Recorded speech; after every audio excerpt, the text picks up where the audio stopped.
Welcome to Bilimora, the 6th bullet train station from Mumbai, located just 6 kilometers from Western Railway's Bilimora station, in the vibrant Gandevi Taluka.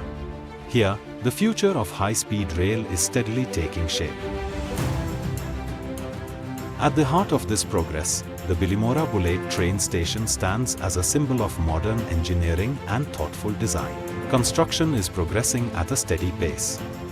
RC track bed works are underway at the platform level, ensuring a strong and stable base for the high-speed rail tracks. The foundation that will support the journeys of millions is now complete, with both the concourse level and platform level in place.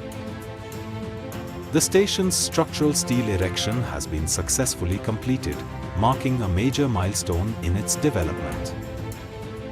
With roof sheeting work in progress, the station is beginning to take its final shape, showcasing the evolving identity of India's high-speed rail network.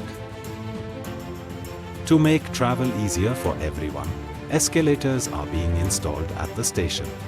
The station is being designed to help passengers move around easily, with clear layouts and features that are accessible to all. Each step forward brings us closer to transforming how India travels, making journeys faster, safer, and more comfortable.